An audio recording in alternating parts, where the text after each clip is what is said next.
Quand j'entends, il faut que les Français comprennent, je te jure, j'ai envie de me lever.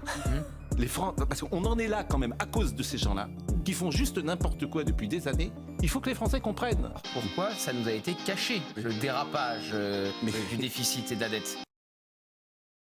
C'est un réquisitoire contre Emmanuel Macron, en fait, le projet de loi Michel Barnier. C'est un réquisitoire.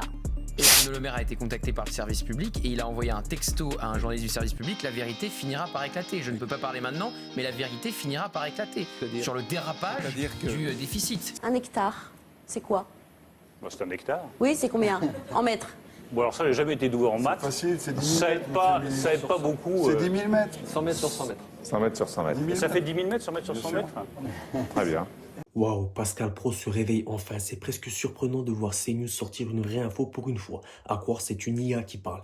Je suis choqué, moi qui étais habitué aux fake news et aux dissimulations quotidiennes sur cette chaîne. Franchement surprenant. Mais parlons de ce qui compte vraiment. Tout le monde savait que la France était en crise, mais pas à ce point-là avec un déficit budgétaire record.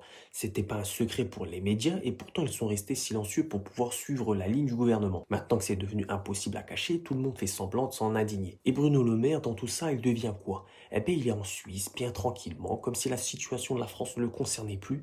Il s'est littéralement exilé, j'ai jamais vu ça de ma vie, il s'est barré par peur des représailles. Mais je me demande aussi où est passé notre argent.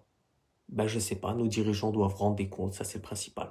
Et les journalistes, parlons-en, parce que c'est ça le problème. Vous avez passé des années à soutenir le gouvernement ou à relayer sans réfléchir. Et maintenant, vous retournez votre veste comme si vous n'aviez jamais rien vu venir. C'est de la paresse intellectuelle tout simplement. Vous parlez une fois que la bataille est terminée, mais c'est trop tard. Il est impossible que vous n'étiez pas au courant. Impossible. On ne vous a pas entendu quand la crise s'installait, vous nous avez tout dissimulé. Maintenant, vous jouez les indignés, mais la confiance est déjà rompue. Je parle à tous les journalistes, vraiment, vous tous. C'est une honte. Bref, dites-moi quand même ce que vous en pensez en commentaire, bien sûr, toujours dans le respect.